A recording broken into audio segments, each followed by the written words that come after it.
आज मैं आप लोगों को लाइट चैप्टर, फिजिक्स का लाइट चैप्टर के बारे में बता रहा हूँ। इसको ध्यानपूर्वक आप डिफिनेशन जो लिखा है, इस डिफिनेशन को आप ध्यानपूर्वक पहले सुनिए कि मैं आपको कैसे समझा रहा हूँ। ध्यान से यहाँ सुनना है कि लाइट को हिंदी में कहते हैं प्रकाश। क्या कहते हैं? प्रकाश। 1 नंबर में जो लिखा है कि प्रकाश लाइट, प्रकाश ऊर्जा का एक रूप है जिससे देखने की संवेदना उत्पन्न होती है। कहता है कि प्रकाश जो होता है कि ऊर्जा का एक ऐसा रूप है जिससे हमको देखने की संवेदना उत्पन्न होती है। संवेदना का मतलब हमको पावर मिलता है ना, हम देखने का जो हमको क्षमता होता है वो कौन देता है? प्रकाश। ठीक है। जैसे हम भोजन नहीं खाएं 10 रोज से तो हम कमजोर पड़ जाते हैं ना। हम जैसे कुछ भी भोजन खाते हैं उससे एक एनर्जी मिलता है, शरीर के अंदर मिलता है ना। तो मोबाइल स्विच ऑफ हो जाता है तो हम क्या करते हैं? इलेक्ट्रिक से उसको चार्ज करते हैं। जब इलेक्ट्रिक से उसको चार्ज करते हैं तो क्या होता है? फिर तुरंत मोबाइल ऑन हो जाता है और मोबाइल से हम जो भी कार्य करने चाहते हैं हो जाता है ना।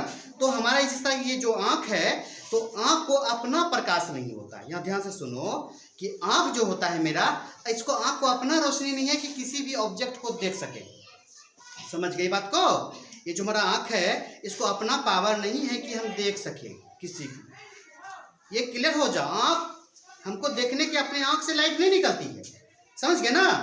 कोई भी जो भी इमेज बनता है वो हमारे खुद आँख तक वो उसका इमेज वहाँ से आता है खुद। समझ गए ना? उसके बारे में डिटेल से बताएंगे, आपको पूरा जानकारी मिलेगा। तो वो जो हमारे देखने की जो संवेदना ऊर्जा जो शक्ति होती है वो प्रकाश से मिलता है। कहता है प्रकाश ऊर्जा का एक ऐसा रूप है जिससे देखने की संवेदना उत्पन्न होती है। आँख में क्या होता है? दूसरे वस्तु को देखने की एक संवेदना उत्पन्न होती है।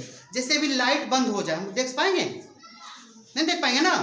तो लाइट से ही क्या होता है? एक संवेदना। आपको इतना हौला नॉर्मल सा डिफिनेशन लिखा है, इसको बढ़िया से बोलना है। मेरे साथ बोलिए। प्रकाश ऊर्जा का एक रूप है जिससे देखने की संवेदना होती है। ठीक है। अब दूसरा नंबर में लिखिए प्रकाश की प्रकृति। कहता है कि प्रकाश की जो बनावट है ना, प्रकाश का बनावट, कहता है प्रकाश का जो प्रकृति है कैसा है। प्रकाश क्या है? प्रकृति है। तो वो कैसा है? Nature of light. कहता है प्रकाश एक विद्युत चुंबकीय तरंग है जिसका संचरण एक सरल रेखीय पथ पे होता है। कहता है कि वो प्रकाश एक चुंबकीय तरंग जैसे होता है। ठीक है। वो खुद चल के आता है। क्या होता है? खुद सूर्य के रोशनी से खुद वो उसमें अपना गति होता है।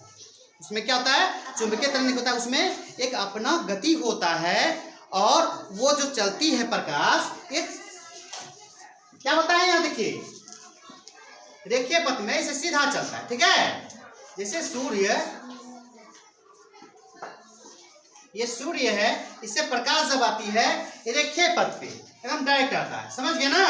ये नाचते हुए नहीं आता, इसे डायरेक्ट आता है। जब तक ये प्रकाश किसी वस्तु से, किसी भी ऑब्जेक्ट से टकराएगा नहीं, समझ गया ना, तब तक वो प्रकाश एक मुड़ेगा भी, अपना विमुख रास्ता, दिशा बदलती नहीं है। प्रकाश डायरेक्ट आती है रेखीय पथ में और वह जब तक किसी वस्तु से नहीं टकराता वो अपना दिशा नहीं बदलती है। और प्रकाश का जो चलता है वो रेखीय पथ में चलता है। क्या बताता है? देखिए इसका जो क्या होता है, संचरण जो चलता है उसका जो गति होती है आने का, वो किस में होता है? रेखीय पथ में होता है। फिर एक बार मेरे साथ बोलिए प्रकाश की प्रकृति। प्रकाश एक विद्युतीय चुंबकीय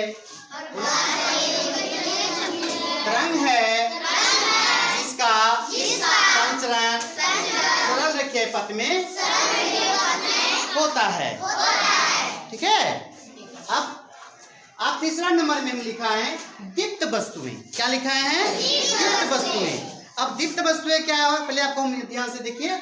जब हम समझाएं आप लोग ध्यान से पहले देखिए कैसे समझा रहे हैं। ठीक है। इसको समझने में दिक्कत मत क्या कीजिए। जिसको दिक्कत होता है वो खड़ा होकर पूछना है। जिन वस्तुओं का अपना प्रकाश होता है उन्हें दीप्त वस्तु कहते हैं। कहता है कि जो से वस्तु जिसको अपना प्रकाश होता है, क्या होता है? अपना प्रकाश होता है।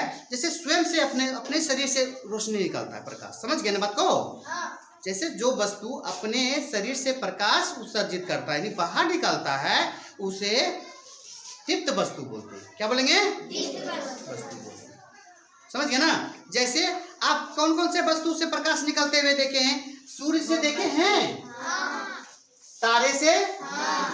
तारे से निकल, तारे से जैसे तारे के बारे में आपको पहले बताए थे, तारों का अपना प्रकाश नहीं है, पर रीजन क्या है, वो सूर्य के रोशनी का इस पे पड़ता है और फिर वहां से परावर्तित होकर आता है पृथ्वी, ठीक है।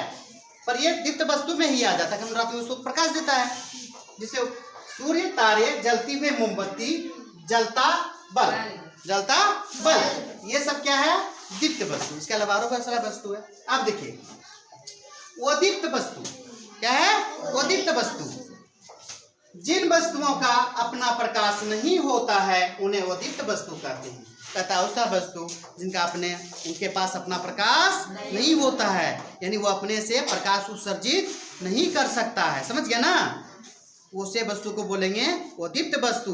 जैसे कुर्सी, टेबल, पेन, जैसे मनुष्य, हम लोगों से क्या, दीवार, इस सब से क्या प्रकाश निकलती है?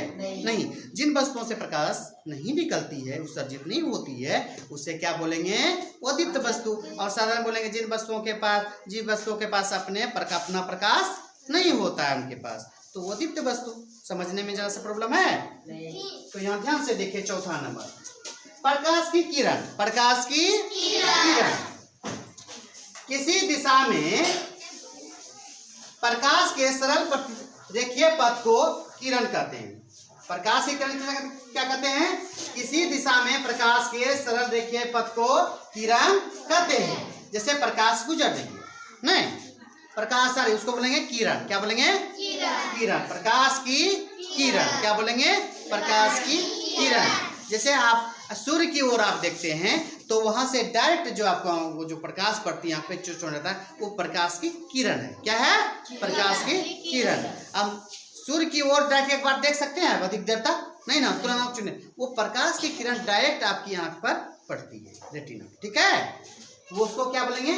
किसी दिशा में प्रकाश के सरल रेखीय पथ को किरण कहते हैं। क्या कहते हैं? किरण, प्रकाश की किरण, ठीक है। इस दिशा में चलता है। अब किरण पुंज। किरण पुंज क्या होता है? 6 नंबर में, 6 नंबर आप देखिए, साथ साथ चलती प्रकाश किरणों के समूह को किरण पुंज कहते हैं। कहता एक साथ प्रकाश की झुंड जो चलता है ना, प्रकाश जो सूर्य से आता है ना, तो उसको बोलेंगे प्रकाश किरण पुंज। उसको क्या बोलेंगे? किरण पुंज। अब इसमें जो है प्रकाश के किरण पुंज जो है वो 3 प्रकार का होता है। यहाँ देखो, यहाँ ध्यान से देखिए, इसको आपको यहाँ बता दिए। अगर कोई प्रकाश रेखीय पथ में जा रहा है, समझ गया ना, रेखीय पथ में वो जा रहा है, जैसे सूर्य से पृथ्वी पर प्रकाश आती है ना, तो ये क्या है? समांतर किरण पुंज। जैसे प्रकाश आती है, डायरेक्ट आ रहा है, उसको बोलेंगे समांतर किरण पुंज। अगर प्रकाश आकर एक बिंदु पर मिल जाए, प्रकाश आकर आ रहा है, एक बिंदु पर मिल रहा है ना, तो इस तरह को प्रकाश बोलेंगे अभिसारी किरण पुंज। तो इसे क्या बोलेंगे? अभिसारी किरण पुंज। प्रकाश चारों दिशा से देखिए ऐसे आ रहा है और जाके एक केंद्र पे मिल रहा है ना, एक केंद्र पर मिल रहा है, तो ऐसे प्रकाश आकर जब एक छोटी से बिंदु पर वो सभी किरण पुंज मिले, तो इसको बोलेंगे अभिसारी किरण पुंज। अब देखिए क्या है, अब यहाँ से निकल रही है, तो हम गलत इसको कर दिए हैं, जरा ध्यान से देखना है। रुकिए, उल्टा कर दिए हैं, ऐसे होगा ना, यहाँ से निकल रही है। इसके जैसे टॉर्च की बल्ब होता है ना, गाड़ी में कोई भी बल्ब होता है ना, तो उसका क्या होता है, उसमें क्या होता है, अब सारी किरण पुंज का होता है ना, छोटा सा एक बॉल से निकलेगा और वो फैल जाता है ना, तो उसे क्या बोलेंगे? अब सारी किरण पुंज। एक आप लोगों के कंपास में एक लेंस आता है, क्या आता है? लेंस आता है, उसको सूर्य की रोशनी ऐसे करके ना वो आकर ये अभिसारी का प्रयोग होता है, उसको ला के एक केंद्र पे तुम लोग ला लेती है ना, कंपास में कोई आता है ना उसपे, और उससे जो तुम वो दूसरा कोई अगर कागज पे अगर ऑब्जर्व करके सभी प्रकाश को ऑब्जर्व करके जब एक केंद्र पे लाओगे तो पूरा हीट हो जाता है, और वो पूरा केंद्र को जिस पर लड़कर वो लाइट जलाएगी वो जलने, कुछ देर के बाद क्या होता है? जलने लगता है, ठीक है। ये भी प्रकार होता है, अब एक किताब में भी वो दिया गया है, ठीक है। इतना समझने में किसी को दिक्कत नहीं हुआ है? इसको जो है आप लोग 2 बार 3 बार वीडियो के देखिए। अगर जरा सा भी आप लोगों को जब डाउट होता है तो हम फिर ऑनलाइन रहते हैं 6 से 8 बजे तक, उसमें भी डाउट क्लियर आप करवाइए, ठीक है। और साथ ही साथ आप पेरेंट्स जो इसके स्टूडेंट के जो पेरेंट्स हैं वो बराबर बच्चे को गाइडिंग करते रहिए। क्या बच्चा याद हुआ नहीं, आप अपने से पूछिए। बच्चा का जो है शाम में 2-3 घंटा आप होमवर्क आप अपने अनुसार करवाइए। जो होम टीचर अगर आप दिए हैं तब उसे बढ़िया से बेहतर से करा सकते हैं। और पूरा वीडियो देखने के लिए MSN टीच टैच को सब्सक्राइब करें।